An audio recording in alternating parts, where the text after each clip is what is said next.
сархати муҳимтарин хабарҳо. ҳаст-бачаро кӯдакони тоҷикро дар Сурия медуздад. ҳамос пешниҳоди Байденро пазируфт. Нетаньяҳу розӣ нест. Аҳмадинажод барои иштирок дар интихобот номнавис шуд.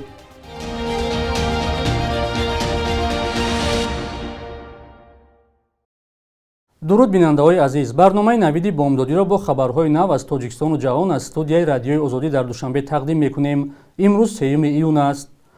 мақомоти тоҷик дар баргардонидани занону кӯдакони боқимондаи тоҷик аз паноҳгоҳи Ал-Ҳавли Сурия гирифтори мушкил шуданд.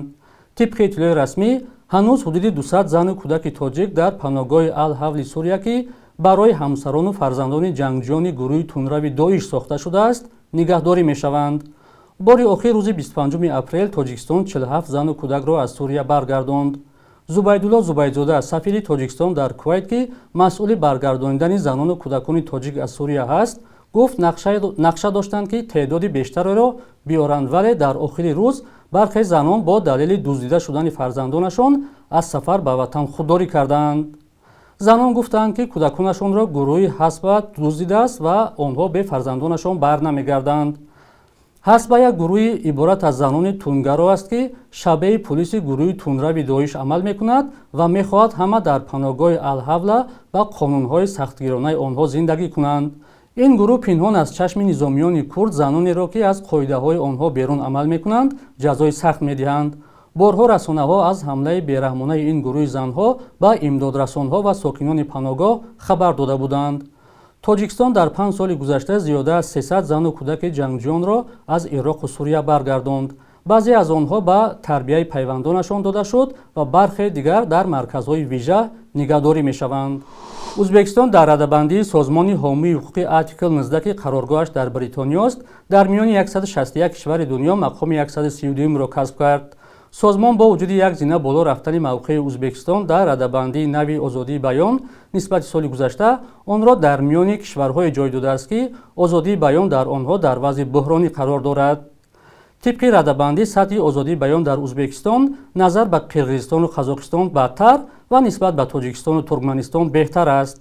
сатҳи озодии баён дар Дания, Швейтсария, Шветсия, Белгия, Эстония беҳтарин ва дар Кореяи Шимолӣ бадтарин гуфта шудааст. таҳиягарони радабандӣ сатҳи озодии баёнро дар кишварҳо бар асоси 25 нишондиҳанда, аз ҷумла сензура дар интернету расонаҳо, озодии динӣ, озодӣ дар доираҳои илмию фарҳангӣ ҷой додаанд. 3 июн рӯзи ҷаҳонии дучархаронӣ аст ва дар Тоҷикистон ҳам сокинон аз он истифода мебаранд. ҳамкорамон Шаълои Абдулло дар кӯчаҳои Душанбе аз роҳгузарон пурсид, ки дучархаронӣ барои шумо чӣ аҳамият дорад ва то куҷо барои дучархаронӣ дар Тоҷикистон шароит муҳайё аст. سالمات همه خوبش همه حرکت که کم کم کار کنی هم ویلی گرمی جمعی که بخواه حرکت ایدم همو دو 15 سیه چه ویلی که کنی چی کار کنی کم کم لیکن با رزمیرش اکلوگ فایده که نه بوی بنزین میگی نه گاز میگی نه یگون چی دیگه با سلامتی همه خیلی که تمام ارگانیسم هنگام همون چرخ تاب دادن حرکت میکنه. حرکت این حیات است. حیات به حرکت وجود نداره. نه برای سلامتی برای که دوچرخرانی یک نمودی спорт ва намуди табобат барои инсонҳо аст. бисёртар ба мардон тааллуқ дорад. мардон аз бисёр маризиҳо иншоалло ки агар ҳамин дучархарониро дар хонашон пиёда кунанд, саломатишон беҳтар мешавад, умр дароз мешавад, як зиндагии хуба мебинад. ҷустуҷӯи кор ба мана ҳозир мана масалан фоида яку ман велосипедро ман ба назар дорам.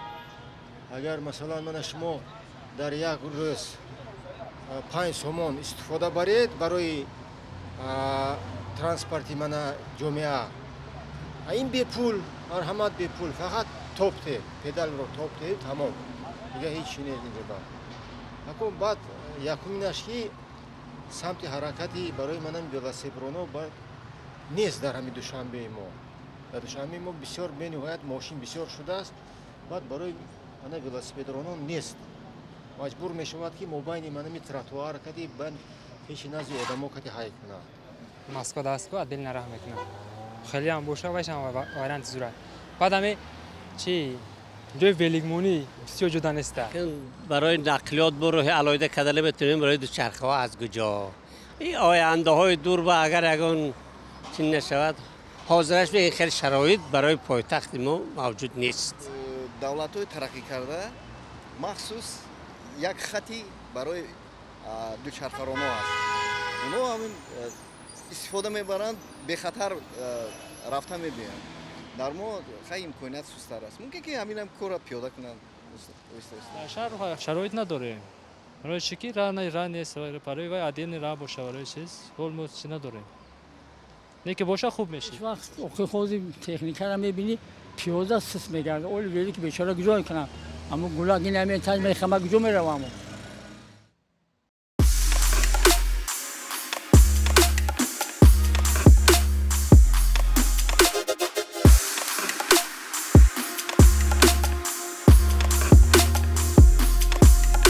همه چیزی که میخواهند و میخواهید در اینجا هست. تازه ترین اخبار، گزارش های ویدیویی، شرح حادثه و تحقیقات ژورنالیستی. زمینه رادیو آزادی را نصب کنید و همین این را با انگشت زدن به تلفن هوشمند خود به دست بیارید.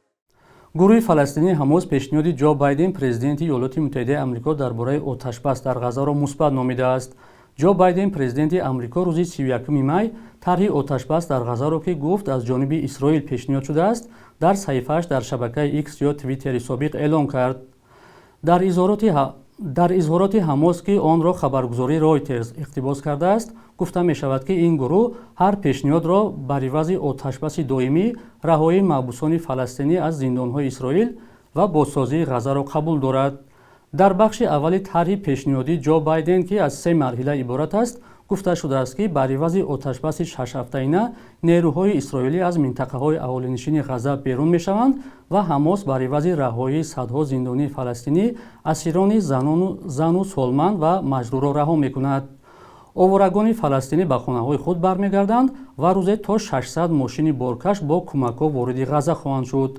جامعه جهانی برای آوارگان باید در این مدت هزاران سرپناه موقتی فرستند. اگر این مرحله با موفقیت پیش رفت با پیشنهاد جو بایدن آنگاه تمام گروگان‌ها را حماس بر عوض بیرون شدن نظامیان اسرائیل از غزه و اعلان آتش‌بس دائمی رها می‌کند. جنگ در غزه پس از 7 اکتبر سال 2023 زمانی که حماس به اسرائیل حمله کرد آغاز شد. حماس آن روز بیش از 1200 نفر را در اسرائیل کشت و بیش از 200 نفر را گروگان گرفت. اسرائیل در پاسخ به غزه حمله کرده و در این جنگ بیش از 36000 فلسطینی کشته شده است که اکثرشان زنان و کودکان هستند. محمود احمدی نژاد پرزیدنت سابق ایران برای شرکت در انتخابات نوبتی پرزیدنتی در این کشور خود را نامنویس کرد. رسانه‌های دولتی ایران روز 2 ایون خبر دادند که احمدی نژاد روز گذشته ثبت نام شده است. ثبت نام نامزدها برای انتخابات روز 28 ایون در ایران تا 3 ایون دوام می‌کند. انتخابات پیش از مولد پس از به هلاکت رسیدن ابراهیم رئیسی پرزیدنت ایران در صدمه چرخبال برگزار خواهد شد. احمدی نژاد 2 دوره 5 ساله از سال 2005 تا 2013 پرزیدنت ایران بود. مخالفانش او را در سرکوب اعتراضگران و قتل و کشتار مردم بیگناه ایبدار می‌کنند. در زمان احمدی نژاد رابطه ایران با تاجیکستان خوب بود. چندین نفر از چهره‌های سرشناس ایرانی برای اشتراک در انتخابات پرزیدنتی نامنویس شدند و معلوم نیست این بار احمدی نژاد تا کجا شانس پیروزی دارد. بخش یک روزی تاریخ را همکارمون خیرامان بخوزاده آماده کرده است که تحولات مهمترین تاریخ را در روز 3 ایون فرا میگیرد.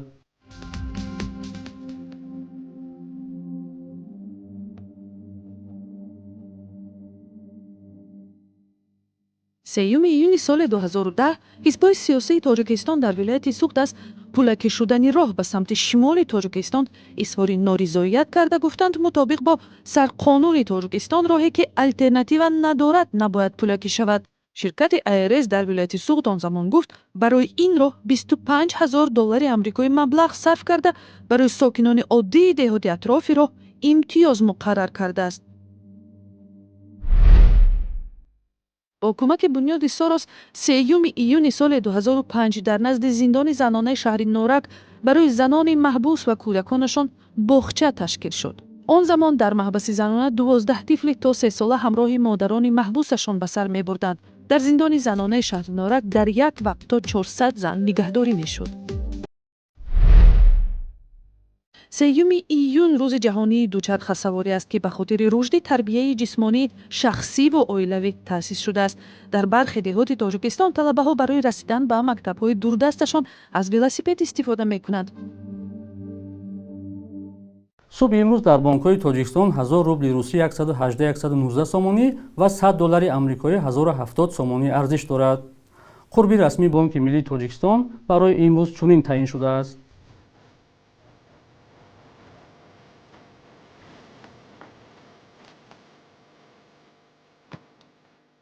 бинандагони азиз, муддати ҷудошуда барои барномаи навид ба анҷом расид. хабарҳои аз ин бештарро дар сомонаи радиои озодӣ бо нишони озодӣ.орг ва озодӣ мобӣ пайдо кунед. фардо дар ҳамин вақту соат шуморо интизорем. худо нигаҳдоратон.